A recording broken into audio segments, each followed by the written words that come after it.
नमस्कार, मैं Anil Kesari about India channel में आपका स्वागत करता हूं। अबाउट इंडिया चैनल का वास्तविक उद्देश्य भारत की संस्कृति, भारत की परंपराओं आदि से युवा पीढ़ी को परिचय कराना है। और इसके अंतर्गत हम लोग अपने यहाँ एक प्लेलिस्ट रखे हैं जिसमें जो है वह हम लोग भारत के फेस्टिवल्स की बात कर रहे हैं। भारत के फेस्टिवल्स को हमने प्लेलिस्ट में दो भागों में बांटा है। एक हिंदू फेस्टिवल्स क्योंकि जो है बहुत बड़ी संख्या में त्यौहार हैं, और इसके अलावा अदर फेस्टिवल्स यानी अदर रिलीजन के जो फेस्टिवल्स हैं उसमें आज 10 मार्च की तिथि है। और 10 मार्च की तिथि को जो है वह जैन समुदाय के बीच में एक जो है वह पर्व मनाया जाता है जिसे हम लोग रोहिणी व्रत कहते हैं। अब यह रोहिणी व्रत जो है वह पर्व के रूप में भी मनाया जाता है। यह रोहिणी व्रत है क्या, हम लोग इसके बारे में, जैन समुदाय के इस पर्व त्यौहार के बारे में हम लोग जानने का आज प्रयास करते हैं। तो रोहिणी व्रत क्या है? तो सबसे पहली बात है क्या कि जैन समुदाय के मध्य जो है वह यह है, ठीक, रोहिणी व्रत का प्रचलन है।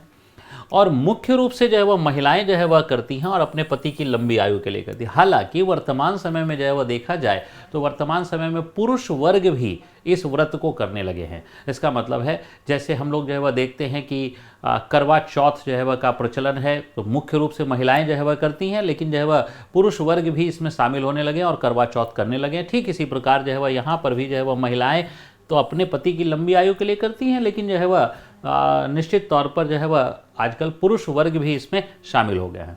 अब देखिए रोहिणी जो है वह नाम जो है वह क्या है, तो रोहिणी जो है वह जो नाम है, पृथ्वी के चारों ओर 27 नक्षत्र हैं। अब ये नक्षत्र क्या हैं, तो एक संक्षेप में हम लोग बात करते हैं कि ये अंग्रेजी में हम लोग कहें तो एक प्रकार से कॉन्स्टलेशन है, यानी एक प्रकार के तारामंडल हैं, तारों का समूह है। यानी 27 तारों का समूह है। तारा समूह जो है वह ऐसे 89 हैं अभी तक यूनिवर्स में जो ढूंढे गए हैं, उसमें से जो हमारे यहाँ जो है जो जैन परंपरा की बात करें, हिंदू परंपरा की बात करें, इसमें जो है वह जो प्राचीन मान्यता है उसमें हम लोग 27 नक्षत्रों को हमने खोजा था। यानी आज से हजारों साल पहले हम 27 कॉन्स्टलेशंस को खोज चुके थे। यह जो है वह इससे प्रमाणित होता है। उसमें से जो और सबका नामकरण भी कर चुके थे। उसमें से एक कहा है रोहिणी। तो रोहिणी जो है वह 27 नक्षत्रों में से एक नक्षत्र का नाम है। और इस नक्षत्र है क्या, तो ये दरअसल चंद्र मास के अनुसार प्रत्येक जो है वह दिवस को अलग अलग नक्षत्र क्षेत्र से चंद्रमा और पृथ्वी गुजरती है। जैसे जो है वह देखिए क्या है कि चंद्रमा का घूर्णन और चंद्रमा का जो है वह जो परिक्रमण है, ये दोनों जो है वह 27 दिन और 43 मिनट में जो है वह पूरा होता है। और जो है वह इसका मतलब है कि चंद्रमा अपने घूर्णन और परिक्रमण के दौरान में जो है वह 27 नक्षत्रों के सामने से जो है वह गुजरती है। तो इसका मतलब है 27 दिन 43 मिनट के में एक नक्षत्र से गुजरती है। तो हर एक चंद्रमास यानी 12 चंद्रमास हैं, तो 12 चंद्रमास में जो है वह हर एक बार जो है वह क्या होगा, हर एक 27वें दिन वह रोहिणी नक्षत्र के सामने से गुजरेगी। ठीक है, हो सकता है कि कोई आद्रा नक्षत्र है तो हर एक 27वें दिन आद्रा नक्षत्र के सामने से गुजरेगी। मेघा नक्षत्र है तो हर एक 27वें दिन मेघा नक्षत्र के सामने से गुजरेगी।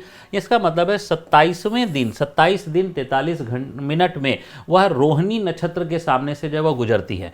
और जिस दिवस को रोहिणी जो है वह नक्षत्र के सामने से जो है वह गुजर रही होती है, तो उसका प्रभाव माना जाता है कि रोहिणी नक्षत्र का प्रभाव जो है वह है। और ये तो स्वाभाविक सी बात है कि रोहिणी अगर कॉन्स्टलेशन है तो वहाँ से बहुत सारे वेव्स जो है वह आ रहे होंगे, और बहुत सारे वेव्स जो है वह आते हैं। यूनिवर्स में वेव्स जो है वह की कोई कमी नहीं है।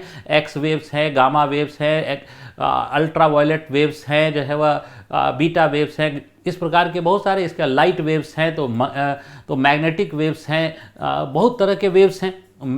ऐसे सारे वेव्स जो है वो मौजूद होते हैं और इन सारे वेव्स का प्रभाव जो है वो माना जाता है कि है। इसका मतलब है कि प्रत्येक 27 दिनों में रोहिणी नक्षत्र जो है वह सामने जो है वह होती है, और उसी रोहिणी नक्षत्र के प्रभाव के जिस दिन जो है वह पड़ रहा होता है उसी दिन यह व्रत जो है वह किया जाता है। यानी कि हम लोगों के यहाँ जो हिंदू परंपरा हो, जैन परंपरा हो, बौद्ध परंपरा हो, इसमें जो पर्व त्यौहार हैं उसमें नक्षत्र और राशियों की संकल्पना को शामिल किया गया है। और यह एक प्रकार का विज्ञान है जिसे आज हम लोग एस्ट्रोनॉमी के रूप में जो है वह जानते हैं। तो ये जो है वह उसी दिन जो है वह एक व्रत जो है वह किया जाता है। और ये व्रत का जो अंतर होता है वह भी लगभग 27 दिनों का ही होता है। और मैंने बताया कि 27 दिनों का यानी व्रत का अंतर जो है 27 दिनों का मतलब क्या है, इसको बहुत सिंपल है कि एक वर्ष में जैसे जो है वह ये जो व्रत की परंपरा है, तो ये व्रत जो है वह प्रत्येक मास जो है वह होती है। और जैसे मैंने बताया कि ये प्रत्येक मास होता है, तो एक ग्रेगोरियन वर्ष में जो है वह 12 से 13 जो है, और एक मास में एक व्रत होता है। यानी प्रत्येक मास में एक व्रत जो है वह रोहिणी व्रत होता है चंद्रमास के अनुसार से, और जो है वह ग्रेगोरियन के अनुसार से भी जो है वह लगभग एक ही जो है वह होता है, जिसमें पूरे के पूरे 12 से 13 जो है वह व्रत होते हैं एक वर्ष के अंदर।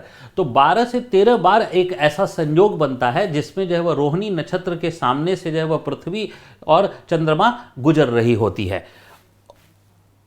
अब 2022 के संदर्भ में रोहिणी व्रत के बारे में हम बात करें तो देखिए, इन तिथियों को हमने रोहिणी व्रत जो है वह हमने मनाया और आज जो है वह यहाँ मना रहे हैं। तो ये फाल्गुन मास है, शुक्ल पक्ष है, सप्तमी है, रोहिणी नक्षत्र के सामने से है। अगला 6 अप्रैल चैत्र मास, शुक्ल पक्ष, पंचमी, रोहिणी नक्षत्र, यानी अगला जो है फिर से रोहिणी नक्षत्र के सामने। इन दोनों में बीच अंतर कितना है? तो लगभग 27 दिनों का। फिर से जो है वह यहाँ 3 मई जो है वैशाख मास, शुक्ल पक्ष, तृतीया, रोहिणी, फिर अपना अंतर कितना है? तो लगभग 27 दिनों का। फिर 31 मई को जो है तो अंतर कितना है? लगभग 27। ज्येष्ठ मास, शुक्ल जो है वह पक्ष, द्वितीया, रोहिणी नक्षत्र, यानी लगभग हर एक 27 दिनों में हम लोग रोहिणी व्रत मना रहे हैं। और मैंने बताया कि पृथ्वी का जो है वह पृथ्वी के में इसके प्रभाव की गणना की जाती है, और चंद्रमा का घूर्णन और परिक्रमण भी 27 दिनों का होता है, और 27 दिनों में ही वह रोहिणी नक्षत्र के प्रभाव में जो है वह आ रहा होता है। इसको हम लोग देखने का प्रयास करें थोड़ा सा, तो देखने का प्रयास करें तो देखिए, ये जो है हमारा जो है वह सोलर सिस्टम है, और इस सोलर सिस्टम के चारों तरफ ये 12 राशियां हैं। ये 12 राशियां हैं, जो 12 राशियां भी क्या हैं? तो कॉन्स्टेलेशन है। और ये 27 नक्षत्र का नाम दिया हुआ है। ये 27 नक्षत्र हैं, जो देखिए यहाँ 1 नंबर है, यहाँ 27 नंबर है, 2 नंबर, 3 नंबर, इस प्रकार से 27 नक्षत्र की संकल्पना जो है वह है। यानी ये भी कॉन्स्टेलेशन है, राशियां भी कॉन्स्टेलेशन है।